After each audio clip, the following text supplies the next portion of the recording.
கடகராசி அன்பர்களே, தமிழ் புத்தாண்டு வாழ்த்துக்கள். முதல்ல கடகராசின்னு சொன்னாலே பல காலத்துக்கள் கடந்து நிற்க தன்மை உண்டு. அப்போ புகழ் வெளிச்சம் பெற இயற்கையாக அம்சம் உண்டு ராசி.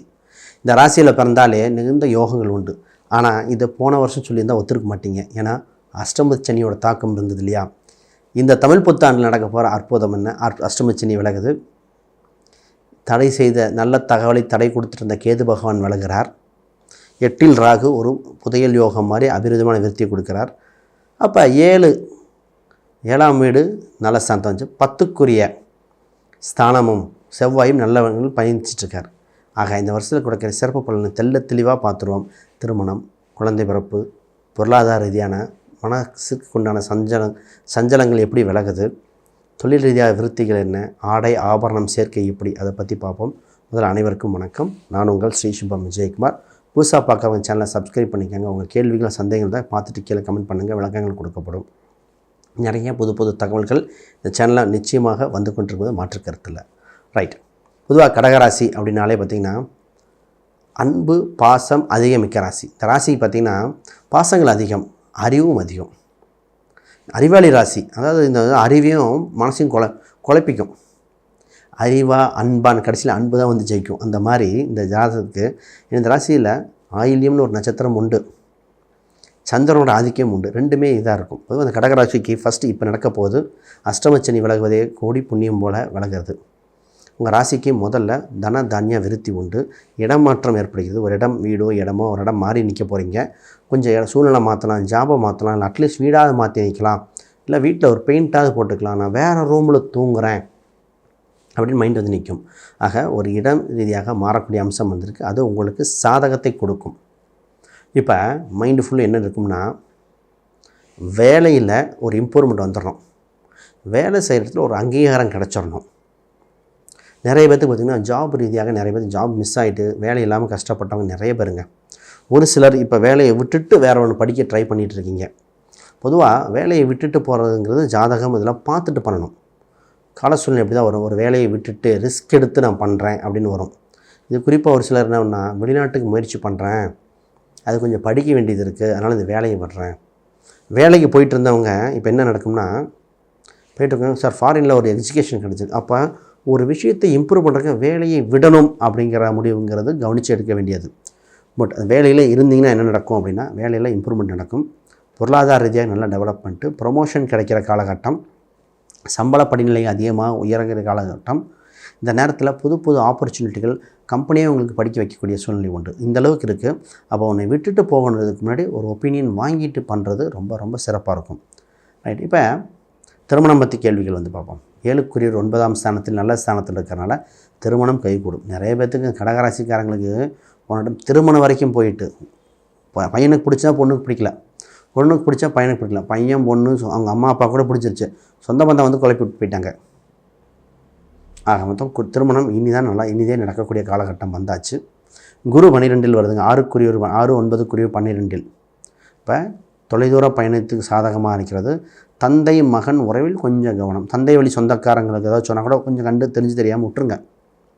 இந்த நேரத்தில் இன்வெஸ்ட்மெண்ட்டுக்குள்ள காலகட்டம். இந்த நேரத்தில் தான் மைண்டில் இன்வெஸ்ட்மெண்ட் பண்ணலாம். இடம், வீடு, சொத்து சம்மந்தப்பட்ட சிந்தனை வந்துகிட்டே இருக்கும். சார் கார், அவ்வளோ பெரிய கார் வாங்கணுங்க, நானும் கௌரவமாக இருக்கணும், என் மனைவி மக்களுக்கு நகை வாங்கி கொடுக்கணும், இப்படி தான் வந்து நிற்கும். நகை, இடம், சொத்து அந்த மாதிரி வந்து நிற்கும். ஏன்னா பல கஷ்டங்கள் போன வருடங்கள், சில வருடங்கள் அனுபவிச்சாச்சு.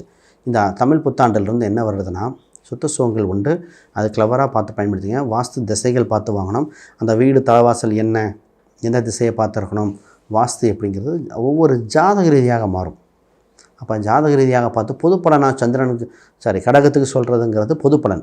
ஜாதக ரீதியாக 4ஆம் அதிபதி என்ன, செவ்வாய் என்ன, அப்போ இந்த ராசிக்கு நல்லா இருக்கா, லக்னத்துக்கு நல்லா இருக்கா, வருகின்ற தசாபுத்திக்கு எப்படி போகுது, அப்படி பார்த்து டிசிஷன் கொடுக்க வேண்டிய காலகட்டம். ரைட்.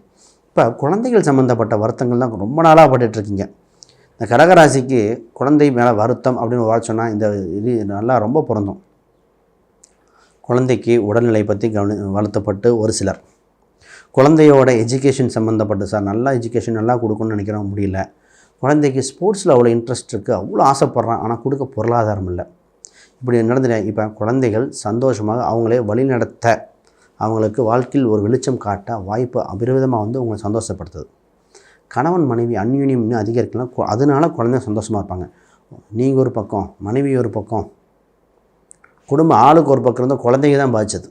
குழந்தைகளுக்காக நீ வாழ வேண்டிய சூழ்நிலை வந்தாச்சுங்க. உங்கள் சந்தோஷம், குடும்ப சந்தோஷம் பெஸ்ட்டாக இருக்கும். உங்கள் ராசிக்கு 2ஆம் இடத்தில் கேது பகவான் வருகிறார். குடும்பத்தில் இருந்த குழப்பங்கள் தீரும். புது குழப்பங்கள் வந்து அதுவும் தீரும். தீரும். புது குழப்பம் வரும். ஏன்னா 2இல் கேது வந்தாலே ரொம்ப நாளாக மனசுக்குள்ளே போட்டு முடிச்சுட்டு இருந்த விஷயங்களுக்கு ஒரு தீர்வு வருங்க. அட்ஜஸ்ட் பண்ணிகிட்டு இருந்தேன். இப்போ பேச்சுவார்த்தையின் மூலம் பேசி காம்ப்ரமைஸ் ஆக வாய்ப்புண்டு. 2இல் கேது 12இல் 6 12 தொடர்பு. இப்போ தான் நிறைய பேருக்கு வெளிநாட்டுக்கு ட்ரை பண்ணுவாங்க. வெளிநாட்டுக்கு நிறைய பேர் பயணங்கள் உண்டு. ஒன்று இன்ப சுற்றுலாவாக இருக்கும், இல்லை ஆன்மீக சுற்றுலா. இது ரெண்டும் இல்லை. வருமானம் 2ஆம் இடம் வருமானம். இப்போ எப்படி வந்து நிற்கும்னா ஃபாரின்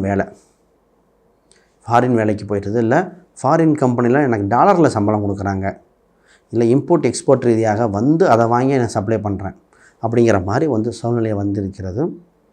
பயணங்கள் உண்டு. பயணத்தின் மூலம் ஆதாயம் உண்டு. பணச்சேர்க்கைக்கு உண்டான காலகட்டம் பாருங்கள். தொழில் விருத்தி எப்படின்னு பார்ப்போம். உங்களுக்கு பொதுவாகவே செவ்வாய் பகவான் ரொம்ப முக்கியம் தொழில் விருத்திக்கு. அவர் 5ஆம் அதிபதி. மனசுக்கு பிடித்த தொழிலாக இருக்கும். குலதெய்வம் சம்மந்தப்பட்ட தொழில் இதுனா நேராக குலதெய்வத்தை பிடிச்சிக்கணும். உன் பேர் தான் வச்சு கும்பிட்டுருக்கேன், என் குழந்தை பேர் தான் வச்சு கும்பிட்டேன்னு வந்துடும்.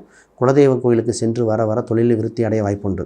இந்த நேரத்தில் தைரியமாக விருத்தி பண்ணலாம். அப்போ ஜாதக ரீதியாக ஒன்று பார்த்துக்கிட்டு பெட்டர். அப்படி யாராவது ஜாதகம் பார்க்கணும் அப்படின்னா தொடர்பு கொள்ளுங்க. ஜாதகம், பிரசன்னம், வாஸ்து, நியூமராலஜி கீழே இருக்க எண்களுக்கு தொடர்பு கொள்ளுங்க. ஏன் ஜாதகம் பார்க்கணும் அப்படின்னா, பொதுவாக தொழில் பண்ணும்பொழுது இந்த நேரத்தில் நிறைய இன்வெஸ்ட்மெண்ட் பண்ண வேண்டியிருக்கு. ரிஸ்க் எடுக்க வேண்டியது. ரிஸ்க் எடுக்கும் பொழுது ஆல்ரெடி இனி வர தசாபுத்தி எப்படி ரீதியாக எப்படி இருக்குது, கோச்சார பலன்கள் எப்படி இருக்குன்னு பார்த்துட்டு பண்ண வேண்டிய கால சூழ்நிலை. ஆக மொத்தம் இது நல்லபடியாக பண்ணுங்கள். குறிப்பாக அக்டோபர் to ஜனவரி வரைக்கும் சின்ன யோகம் என்னென்னா, குரு பகவான் உங்கள் ராசியில் சஞ்சாரம் செஞ்சிருவார். உங்கள் ராசியில் குரு பகவான் பயணிக்கும் காலகட்டத்தில் என்னென்னா 1, 5, 7, 9. அப்போ நிறைய பேர்த்துக்கு பார்த்திங்கன்னா திருமணம் தடைகளாக விலகி திருமணம் நடந்துடும். நிறைய பிரச்சனைகள் சால்வ் ஆகிரும். காம்ப்ரமைஸ் பண்ண வேண்டிய காலகட்டம் உண்டு. மனசுக்கு பிடித்த தொழில் அமையும். இந்த நேரத்தில் தான் கவர்மெண்ட் வேலை, கலைத்துறையினர், சினிமா செலிப்ரிட்டியாக இருக்கிறவங்க, ரியல் எஸ்டேட், புது முயற்சிகள், தொழில் பண்ணிகிட்டே சைடில் பிஸ்னஸ் பண்ணக்கூடிய காலகட்டம்லாம் சூப்பராக இருக்குது. ஒரு சில பரிகாரங்கள் செஞ்சுக்க வேண்டிய சூழ்நிலைங்க. இது எதுக்குன்னா, குறிப்பாக குரு பகவான் மற்றும் கேது பகவான் 2 பேஸ் பண்ணி தான் வருது. அப்போ ஆலமரத்துக்கு கீழே இருக்கிற ஒரு விநாயகரை கட்டியாக பிடிச்சிக்கங்க. இந்த வருஷம் ஆலமரத்துக்கு கீழே இருக்கிற விநாயகர் பிடிச்சி வழிபாடு செய்ய நிச்சயமாக இந்த வருடம் பிரகாசமாக அனைத்து சந்தோஷமும் அனுபவிக்க வாய்ப்புண்டு. நீங்கள் ராசி எண்களாக 2, 9, 3 இந்த எண்கள் பயன்படுத்துங்க. ஒரு வாழ்வில் வெளிச்சம் வரும். 1ஆம் நம்பருங்கிறது உங்களுக்கு நிறைய விஷயங்கள் கற்றுக் கொடுக்கும். இப்போ மாணவர்கள் ரீதியாக மட்டும் ஒரு பாயிண்ட் சொல்லி நிறைவு செய்கிறேன். மாணவர்களுக்கு நிறைய வாய்ப்புகள் வருது. பயணங்கள் நிறையா இருக்குது. புது முயற்சிகள் சாதகமாக இருக்கும். கொஞ்சம் சோம்பலேருந்து மீண்டு வர வாய்ப்பு உண்டு. ஃபுல்லாக பேப்பர் எழுதிடும், தெரியுதோ இல்லை எழுதுங்கிற மாதிரி. 3இல் சனி பார்க்கறதுனால எழுத்தில் தடை ஏற்படும். அப்போ எழுதி பாருங்கள். சங்கடப்படாமல் எழுதி பேப்பரை ஃபில் பண்ணுங்கள். தெரிந்த கேள்விகளை முதல்ல எழுதுங்க, தெரியாததை அப்புறம் பார்ப்போம். சனி 3 இருக்கும்போது அவசரப்பட்டு எழுதி நிறைய பேருக்கு சொல்லியிருக்கேன். சனி 3 தொடர்பு வந்து கிறுக்கி விட்ருவாங்க. அப்போ கடைசி வரைக்கும் எழுத முடியாமல் போய் தெரிஞ்சதை மறந்து குழப்பி பதட்டப்பட்டு அதிலிருந்து மீண்டு வாங்க. ஆக மொத்தம் இந்த வருடம் சிறப்பான வருடமாக இருக்கும். அனைவருக்கும் வணக்கம், வாழ்த்துக்கள்.